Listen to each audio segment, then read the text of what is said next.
ओम शांति। आज 7 मार्च 2021 को अव्यक्त बाप दादा के अव्यक्त मधुर महावाक्य सुनेंगे।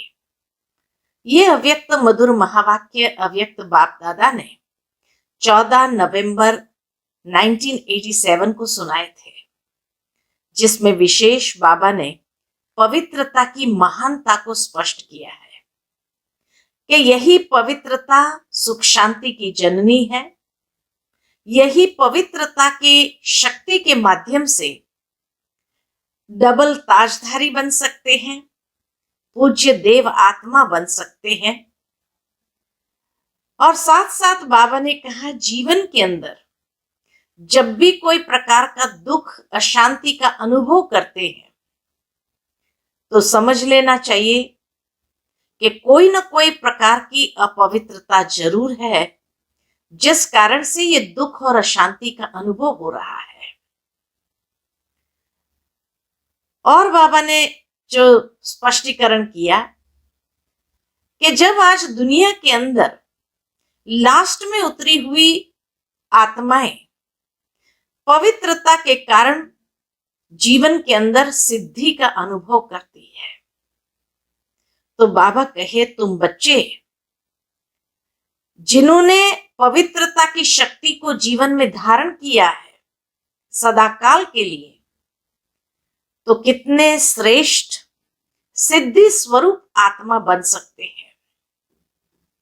और आपकी सिद्धि के लिए ही लोग समझेंगे कि आप दुख हरता सुख करता है, और वो आपके पास आएंगे, हे पूज्य देव आत्माएं, आप मेरे दुख दर्द को हरो।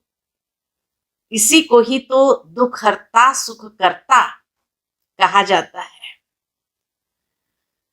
तो इस तरह से बाबा ने पवित्रता की शक्ति की महानता को स्पष्ट किया है। सुनते हैं बाबा के मधुर महावाक्य। आज की मुरली का विषय है पूज्य देव आत्मा बनने का साधन, पवित्रता की शक्ति। आज रूहानी शमा अपने रूहानी परवानों को देख रहे हैं। हर एक रूहानी परवाना अपने उमंग उत्साह के पंखों से उड़ते उड़ते इस रूहानी महफिल में पहुंच गए हैं। यह रूहानी महफिल विचित्र अलौकिक महफिल है, जिसको रूहानी बाप जाने और रूहानी बच्चे जाने। इस रूहानी आकर्षण के आगे माया की अनेक प्रकार की आकर्षण तुच्छ लगती है, आसान अनुभव होती है। यह रूहानी आकर्षण सदा के लिए वर्तमान और भविष्य अनेक जन्मों के लिए हर्षित बनाने वाली है। अनेक प्रकार के दुख अशांति की लहरों से किनारा कराने वाली है। इसलिए सभी रूहानी परवाने इस महफिल में पहुंच गए हैं। बाप दादा सभी परवानों को देख हर्षित होते हैं। सभी के मस्तक पर पवित्र स्नेह के संबंध, पवित्र जीवन की पवित्र दृष्टि वृत्ति की निशानियां झलक रही है। सभी के ऊपर इन सब पवित्र निशानियों के सिंबल व सूचक लाइट का ताज चमक रहा है। संगम युगी ब्राह्मण जीवन की विशेषता है पवित्रता। पवित्रता की निशानी, यह लाइट का ताज जो हर ब्राह्मण आत्मा को बाप द्वारा प्राप्त होता है। तो पवित्रता का सूचक लाइट का ताज जो हर एक ब्राह्मण आत्मा को बाबा के द्वारा प्राप्त होता है। महान आत्मा, परमात्मा, भाग्यवान आत्मा, ऊंचे ते ऊंची आत्मा की यह ताज निशानी है। तो आप सभी ऐसे ताजधारी बने हो पूछते बाबा कि ये पवित्रता के लाइट के ताज के अधिकार को प्राप्त किया है, ऐसे ताजधारी बने हो। बाप दादा व माता पिता हर एक बच्चे को जन्म से पवित्र भव का वरदान देते हैं। पवित्रता नहीं तो ब्राह्मण जीवन नहीं। आदि स्थापना से लेकर अब तक पवित्रता पर ही तो विघ्न पड़ते आए हैं। बाबा कहे आदि से लेकर अब तक जितने भी विघ्न, चाहे यज्ञ में पड़े, चाहे व्यक्तिगत जीवन में, ब्राह्मणों के जीवन में पड़े, तो उसका मुख्य कारण था पवित्रता। तो आदि स्थापना से लेकर अब तक पवित्रता पर ही विघ्न पड़ते आए हैं, क्योंकि पवित्रता का फाउंडेशन 21 जन्मों का फाउंडेशन है। पवित्रता की प्राप्ति आप ब्राह्मण आत्माओं को उड़ती कला के तरफ सहज ले जाने का आधार है। जैसे कर्मों की गति गहन गाई हुई है, बाबा कहे जैसे कर्मों की गति गहन गाई है, तो पवित्रता की परिभाषा भी अति गुह्य है। पवित्रता माया के अनेक विघ्नों से बचने की छत्र छाया है। पवित्रता को ही सुख शांति की जननी कहा जाता है। किसी भी प्रकार की अपवित्रता दुख व अशांति का अनुभव कराती है। तो सारे दिन में चेक करो, किसी भी समय दुख व अशांति की लहर अनुभव होती है, उसका बीज अपवित्रता है। कितनी गुह्य बात बाबा ने बताई कि अगर जीवन में कभी भी दुख और शांति का अनुभव होता है, लहर भी आई, तो उसका कारण है कहीं ना कहीं कोई ना कोई प्रकार की अपवित्रता है। चाहे मुख्य विकारों के कारण हो, वह विकारों के सूक्ष्म रूप के कारण। पवित्रता को बाबा ने स्पष्ट किया, कोई एक विकार की बात नहीं, लेकिन कोई भी विकार या विकारों के सूक्ष्म रूप के भी वशीभूत हुए तो भी दुख अशांति की लहर जरूर अनुभव होगी। इसलिए बाबा कहे चाहे मुख्य विकारों के कारण हो, वह विकारों के सूक्ष्म रूप के कारण हो, पवित्र जीवन अर्थात दुख अशांति का नाम निशान नहीं। किसी भी कारण से दुख का जरा भी अनुभव होता है तो संपूर्ण पवित्रता की कमी है। पवित्र जीवन अर्थात बाप दादा द्वारा प्राप्त हुई वरदानी जीवन है। ब्राह्मणों के संकल्प में व मुख में ये शब्द कभी नहीं होना चाहिए कि इस बात के कारण व इस व्यक्ति के व्यवहार के कारण मुझे दुख होता है। कभी साधारण रीति में ऐसे बोल भी देते या अनुभव भी करते हैं, यह पवित्र ब्राह्मण जीवन के बोल नहीं है। ब्राह्मण जीवन अर्थात हर सेकंड सुखमय जीवन। ब्राह्मण जीवन अर्थात हर सेकंड सुखमय जीवन। चाहे दुख का नजारा भी हो, लेकिन जहां पवित्रता की शक्ति है, वह कभी दुख के नजारे में दुख का अनुभव नहीं करेंगे। ये बाबा की गारंटी है कि दुख के नजारे में भी दुख का अनुभव नहीं करेंगे। उसका मुख्य आधार पवित्रता की शक्ति है। दुख हरता सुख करता बाप समान। दुख के वायुमंडल में दुखमय व्यक्तियों को सुख शांति के वरदानी बन सुख शांति की अंजलि देंगे। लेकिन और ही बाबा कहे उस दुख के वायुमंडल में दुखमय आत्माओं को सुख शांति की अंजलि देंगे, क्योंकि पवित्रता की शक्ति है। मास्टर सुख करता बन दुखों को रूहानी सुख के वायुमंडल में परिवर्तन करेंगे।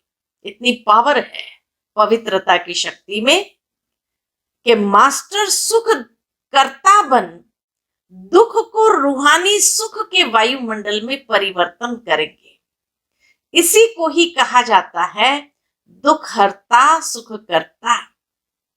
जब साइंस की शक्ति अल्पकाल के लिए किसी का दुख दर्द समाप्त कर लेती है, साइंस की शक्ति अर्थात कि जैसे कोई दवाइयां है तो जब व्यक्ति को कहीं दुख दर्द होता है वो दवाई ले ली तो उसका दुख समाप्त हो जाता है।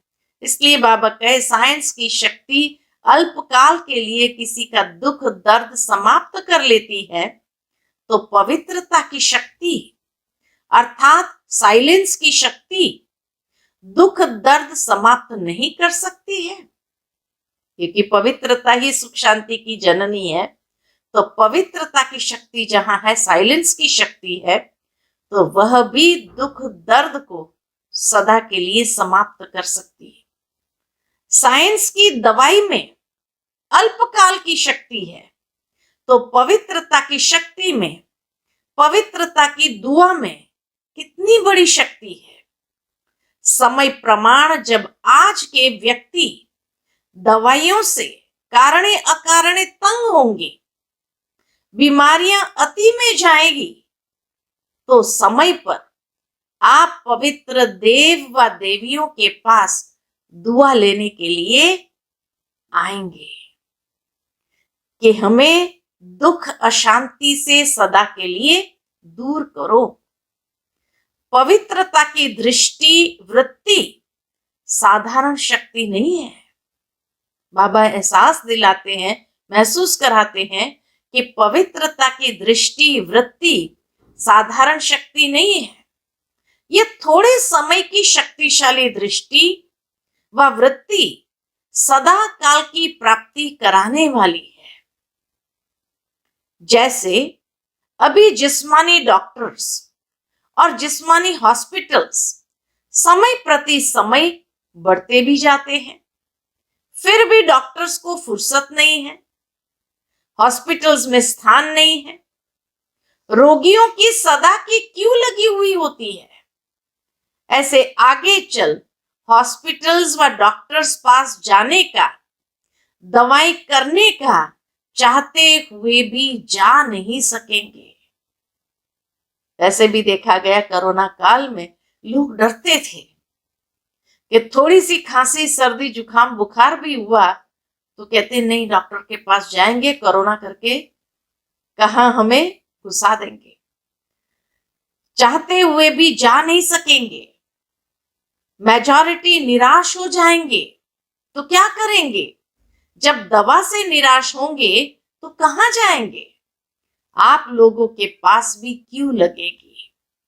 जैसे अभी आपके व बाप के जड़ चित्रों के सामने ओ दयालु दया करो कहकर दया व दुआ मांगते रहते हैं, ऐसे आप चैतन्य पवित्र पूज्य आत्माओं के पास ओ पवित्र देवियों व पवित्र देव हमारे ऊपर दया करो, ये मांगने के लिए आएंगे। आज अल्पकाल की सिद्धि वालों के पास शफा लेने व सुख शांति की दया लेने के लिए कितने भटकते रहते हैं। समझते हैं दूर से भी दृष्टि पड़ जाए तो आप परमात्म विधि द्वारा सिद्धि स्वरूप बने हो। जब अल्पकाल के सहारे समाप्त हो जाएंगे तो कहां जाएंगे? यह जो भी अल्पकाल की सिद्धि वाले हैं, अल्पकाल की कुछ न कुछ पवित्रता की विधियों से अल्पकाल की सिद्धि प्राप्त करते हैं, यह सदा नहीं चल सकती है। यह भी गोल्डन एजेड आत्माओं को अर्थात लास्ट में ऊपर से आई हुई आत्माओं को पवित्र मुक्ति धाम से आने के कारण और ड्रामा के नियम प्रमाण सतो प्रधान स्टेज के प्रमाण पवित्रता के फल स्वरूप अल्पकाल की सिद्धियां प्राप्त हो जाती है। तो यह अल्पकाल की सिद्धियां किनको मिलती है? जो लास्ट में ऊपर से नीचे उतरी हुई है। तो पवित्र आत्मा होने कारण पवित्रता के फल स्वरूप अल्पकाल की सिद्धियां प्राप्त हो जाती है। लेकिन थोड़े समय में ही सतो रजो तमो तीनों स्टेजेस पास करने वाली आत्माएं हैं, इसलिए सदा काल की सिद्धि नहीं रहती। परमात्म विधि से सिद्धि नहीं है, इसलिए कहां न कहां स्वार्थ व अभिमान सिद्धि के को समाप्त कर लेता है।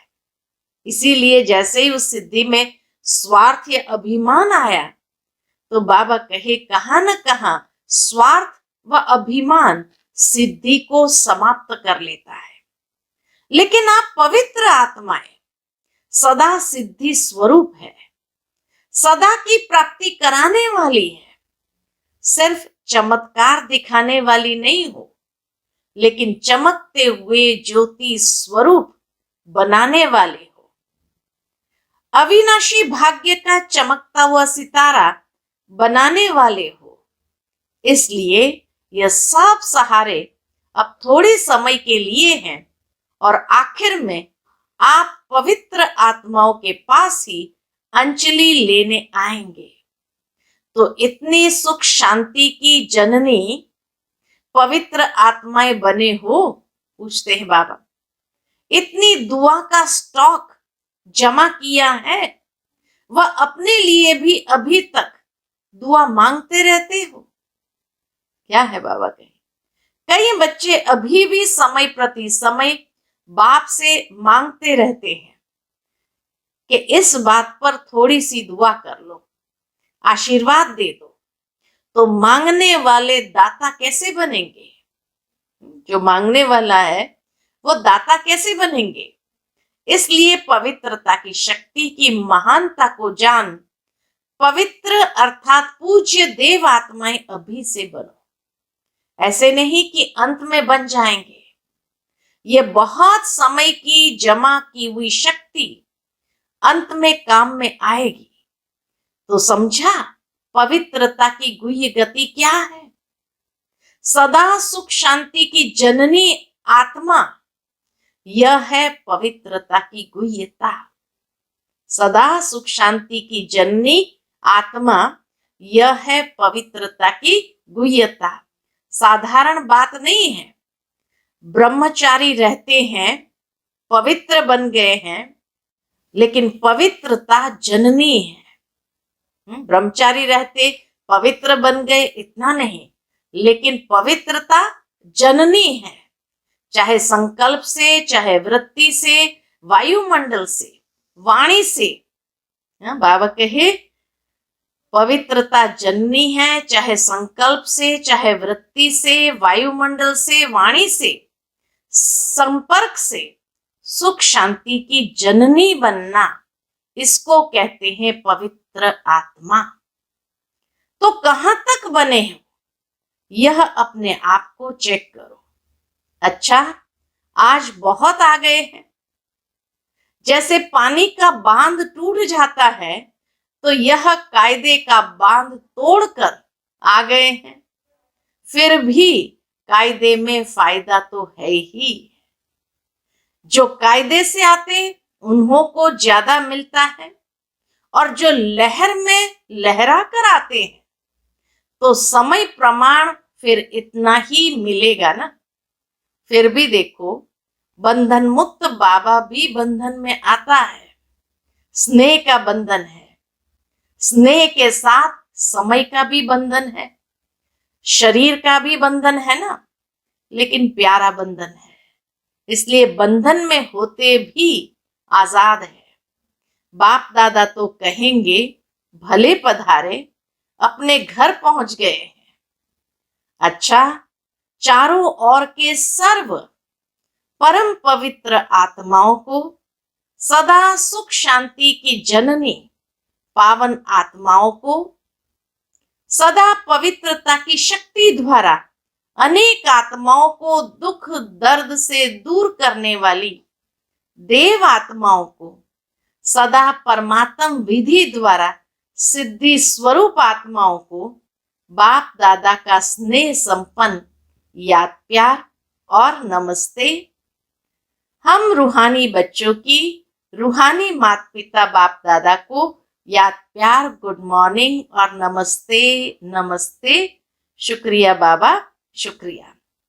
उसके बाद बाबा के सन्मुख हॉस्टल की कुमारियां थी, इंदौर ग्रुप की। उन सभी को देखते हुए बाबा ने कहा, सभी पवित्र महान आत्माएं हो ना। आजकल के महात्मा कहलाने वाले से भी अनेक बार श्रेष्ठ हो। पवित्र कुमारियों का सदा पूजन होता है। तो आप सभी पावन पूज्य सदा शुद्ध आत्माएं हो ना। कोई अशुद्धि तो नहीं है। सदा आपस में एक मत स्नेही सहयोगी रहने वाली आत्माएं हो ना। संस्कार मिलाने आता है ना, क्योंकि संस्कार मिलन करना यही महानता है। संस्कारों का टक्कर न हो, लेकिन सदा संस्कार मिलन की रास करते रहो। बहुत अच्छा भाग्य मिला है। छोटेपन में महान बन गई। सदा खुश रहती हो ना। कभी कोई मन से रोते तो नहीं। निर्मोही हो। कभी लौकिक परिवार याद आता है। दोनों पढ़ाई में होशियार है। पूछते बाबा ने कितने अच्छे से बाबा ने उनको सेल्फ एनालिसिस करने के हिसाब से प्रश्न पूछा कि सदा खुश रहते हो ना। कभी कोई मन से रोते तो नहीं। निर्मोही हो। कभी लौकिक परिवार याद आता है। दोनों पढ़ाई में होशियार हो। दोनों पढ़ाई में सदा नंबर 1 रहना है। जैसे बाप 1 है, ऐसे बच्चे भी नंबर 1 में सबसे नंबर 1। ऐसे बच्चे सदा बाप के प्रिय है। समझा? अच्छा, फिर पार्टियों के साथ बाबा की मुलाकात है। पार्टियों से अव्यक्त बाप दादा की मुलाकात। सदा अपने को श्रेष्ठ भाग्यवान समझते हो। घर बैठे भाग्य विधाता द्वारा श्रेष्ठ भाग्य मिल गया। घर बैठे भाग्य मिलना ये कितनी खुशी की बात है। अविनाशी बाप अविनाशी प्राप्ति कराते हैं। तो अविनाशी अर्थात सदा, कभी कभी नहीं, तो भाग्य को देखकर सदा खुश रहते हो। हर समय भाग्य और भाग्य विधाता दोनों ही स्वतः याद रहे। सदा वह मेरा श्रेष्ठ भाग्य, यही गीत गाते रहो। यह मन का गीत है। जितना यह गीत गाते उतना सदा ही उड़ती कला का अनुभव करते रहेंगे। बाबा ने कितनी अच्छी बात कही। जब सदा ये गीत गाएंगे, वाह मेरा श्रेष्ठ भाग्य, तो यह गीत सदा उड़ती कला का अनुभव करते रहेंगे। सारे कल्प में ऐसा भाग्य प्राप्त करने का यह एक ही समय है। इसलिए स्लोगन भी है, अब नहीं तो कब नहीं। जो भी श्रेष्ठ कार्य करना है वह अब करना है। हर कार्य में हर समय यह याद रखो कि अब नहीं तो कब नहीं। जिसको यह स्मृति में रहता है वह कभी भी समय, संकल्प व कर्म वेस्ट होने नहीं देंगे। सदा जमा करते रहेंगे। विकर्म की तो बात ही नहीं है, लेकिन व्यर्थ कर्म भी धोखा दे देते हैं। तो हर सेकंड के हर संकल्प का महत्व जानते हो ना। जमा का खाता सदा भरता रहे। अगर हर सेकंड व हर संकल्प श्रेष्ठ जमा करते हो, व्यर्थ नहीं गंवाते हो, तो 21 जन्म के लिए अपना खाता श्रेष्ठ बना लेते हो। तो कितना जमा करना चाहिए उतना कर रहे हो? पूछते बाबा। तो जितना जमा करना चाहिए उतना कर रहे हो, उतना कर रहे हो। इस बात पर और अंडरलाइन करना, एक सेकंड भी, संकल्प भी व्यर्थ न जाए। व्यर्थ खत्म हो जाएगा तो सदा समर्थ बन जाएगा। अच्छा, आंध्र प्रदेश में गरीबी बहुत है ना, और आप फिर इतने ही शाहूकार हो।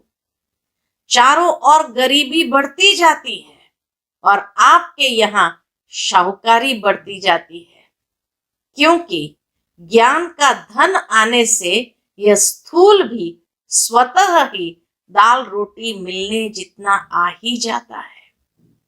कोई ब्राह्मण भूखा रहता है तो स्थूल धन की गरीबी भी समाप्त हो जाती है, क्योंकि समझदार बन जाते हो। काम करके स्वयं को खिलाने के लिए व परिवार को खिलाने के लिए भी समझ आ जाती है, इसलिए डबल शाहूकारी आ जाती है। शरीर को भी अच्छा और मन को भी अच्छा। दाल रोटी आराम से मिल रही है ना। ब्रह्मा कुमार कुमारी बनने से, ब्रह्मा कुमारी बनने से रॉयल भी हो गए, शाहूकार भी हो गए और अनेक जन्म माला माल रहेंगे। जैसे पहले चलते थे, रहते थे, पहनते थे, उससे अभी कितने रॉयल हो गए हो। अभी सदा ही स्वच्छ रहते हो, पहले कपड़े भी मैले पहनेंगे। अभी अंदर बाहर दोनों से स्वच्छ हो गए, तो ब्रह्मा कुमार बनने से फायदा हो गया ना। सब बदल जाता है, परिवर्तन हो जाता है। पहले की शक्ल अकल देखो और अभी की देखो। बाबा कहे पहले की शक्ल अकल देखो और अभी भी देखो तो फर्क का पता चलेगा। अभी रूहानियत की झलक आ गई, इसलिए सूरत भी बदल गई है। तो सदा ऐसे खुशी में नाचते रहो। अच्छा, फिर बाबा के सामने डबल विदेशी भाई बहनें बैठे थे, तो डबल विदेशी भाई बहनों से बाबा बात कर रहे हैं। डबल विदेशी हो, वैसे तो सभी ब्राह्मण आत्माएं इसी भारत देश की है। अनेक जन्म भारतवासी रहे हो। यह तो सेवा के लिए अनेक स्थानों पर पहुंचे हो, इसलिए यह निशानी है कि जब भारत में आते हो, अर्थात मधुबन धरनी में या ब्राह्मण परिवार में आते हो, तो अपनापन अनुभव करते हो। जैसे विदेश की विदेशी आत्माएं कितनी भी नजदीक संपर्क वाली हो, संबंध वाली हो, लेकिन जैसे यहां आत्मा को अपनापन लगता है, ऐसा नहीं लगेगा। जितनी नजदीक वाली आत्मा होगी, उतने अपनेपन की ज्यादा महसूसता होगी। सोचना नहीं पड़ेगा कि मैं था या मैं हो सकता हूं। हर एक स्थूल वस्तु भी अति प्यारी लगेगी। जैसे कोई अपनी चीज होती है ना, अपनी चीज सदा प्यारी लगती है, तो यह निशानियां हैं। बाप दादा देख रहे हैं कि दूर रहते भी दिल से सदा नजदीक रहने वाले हैं। सारा परिवार आपको इस श्रेष्ठ भाग्यवान की नजर से देखता है। अच्छा, आज का बाबा का वरदान है, युद्ध में डरने व पीछे हटने के बजाय बाप के साथ द्वारा सदा विजयी भव। सेना में युद्ध करने वाले जो योद्धे होते हैं, उन्हों का स्लोगन होता है कि हारना व पीछे लौटना कमजोरों का काम है। योद्धा अर्थात मरना और मारना। आप भी रूहानी योद्धे, डरने व पीछे हटने वाले नहीं, सदा आगे बढ़ते विजयी बनने वाले हो। ऐसे कभी नहीं सोचना कि कहां तक युद्ध करें, यह तो सारी जिंदगी की बात है, लेकिन 5,000 वर्ष की प्रारब्ध के हिसाब से ये सेकंड की बात है। सिर्फ विशाल बुद्धि बनकर बेहद के हिसाब से देखो और बाप की याद व साथ की अनुभूति द्वारा विजयी बनो। आज का स्लोगन है, सदा आशा और विश्वास के आधार पर विजयी बनो।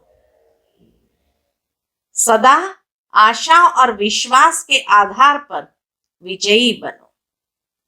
अच्छा, ओम शांति।